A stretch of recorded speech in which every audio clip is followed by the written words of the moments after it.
Good morning to you all. My name is Matthew Crowe. I'm the Director of the EPA's Office of Evidence and Assessment, and I'm going to chair the opening session this morning. I'm very happy to welcome you all here on behalf of both the EPA and the HSE to our second annual Environment and Health Conference. I have a couple of announcements that I have to make first before we get on to the business of the day. The fire exits, first of all. Over on your right, you can see the doors have fire exits on them, and on the left as well. And there's an exit from the building just behind me here to the left, and also the way that you came in. And the loos are downstairs at the back, at the stairs at the back where you came in, just in case you need to use them later in the day. The presentations from today will be made available on SlideShare. And will be available on both the EPA and HSE websites in due course. If you happen to have any specific dietary requirements, celiac, vegetarian, for example, please let the hotel know at the coffee break. There will be evaluation forms on your chairs when you come back after lunch, and we'd really ask you to take the 5 minutes or whatever it is to fill them out, because it really helps in terms of planning for next year's event, which we hope we will be holding.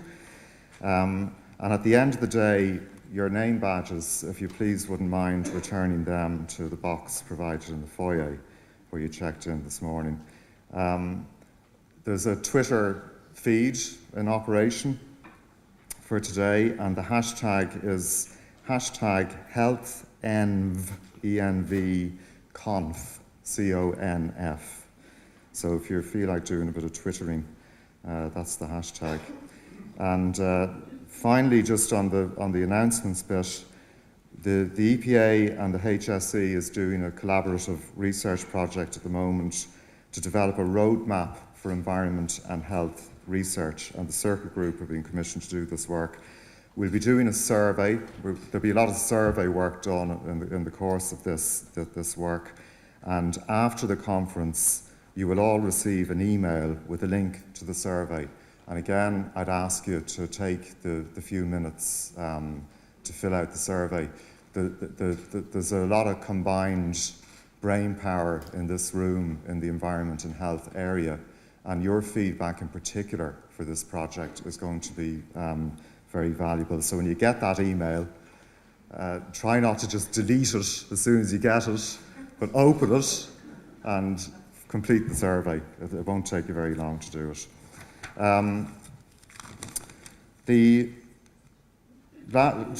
Last year's was the inaugural Environment and Health Conference, and it happened to coincide with the launch of our State of the Environment report.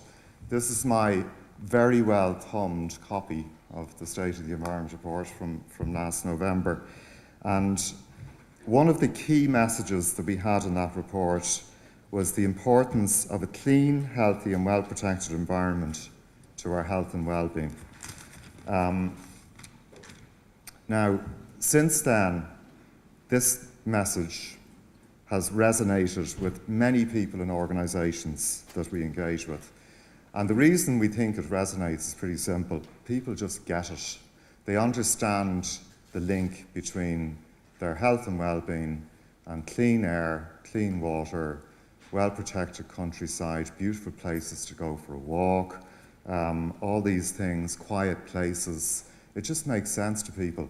So there were many other messages in that report, climate change, legislation, but the one that really required no explanation at all was this link between a clean, healthy, well-protected environment and our own personal health and well-being.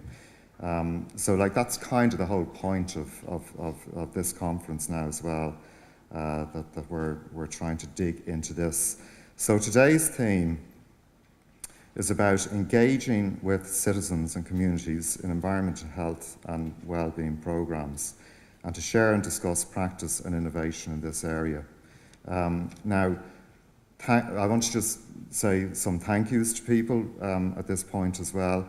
In terms of the organisation of the event, because we've been planning this event really since the first one finished this time last year. So to Deirdre Murphy and Jonathan Durham in the EPA, Dave Malloy, Maurice Mulcahy and Tessa Greedy in the HSE. Maurice unfortunately can't be with us here today, but to those five in particular for all of the work and effort that's been put into putting the programme together. And then to Eileen Monaghan, Patricia Mannion, Helen Brune and Dorothy Stewart, who are doing excellent work in the background here, helping out to keep the thing running smoothly for us all during the day. So today we're going to have three sessions. The first session is the national and EU overview. And the second session then after the coffee break is on theoretical and practical challenges for citizen engagement. And then this afternoon we're going to have some case studies followed by a panel and audience discussion to discuss the various issues that have been coming up during the day. And then finally at the end of the day, you might remember last year Darragh Lynott, who was director of the EPA then, did a final sum up of the day, and Tessa Greedy from the HSE is going to do that this year. So she'll give us her reflections on all of our discussions today. So to our first session then. So we have three speakers this morning. I'm just putting out the programme here. So we will have Dr. Stephanie O'Keefe, who's the National Director of Health and Wellbeing in the HSE, who's going to talk about enabling citizens and communities to play their part in Healthy Ireland. And then Laura Burke, Director General of the EPA, who will speak about the citizen and their environment. And then John F. Ryan, who is from the European Commission, has very kindly agreed to come over and speak to us about European environment and health priorities. So our first speaker then is Stephanie O'Keefe, who is the National Director of Health and Wellbeing in the HSE. And Dr. O'Keefe is a social psychologist and has worked for the past 15 years in the health sector. She has specific expertise in national health strategy development, implementation and change management. And her current role involves leading a new and emerging health and wellbeing division in the health service. And she also cycled here this morning, by the way, as well. So she's walking the walk when it comes to health and wellbeing. Thank you, Stephanie.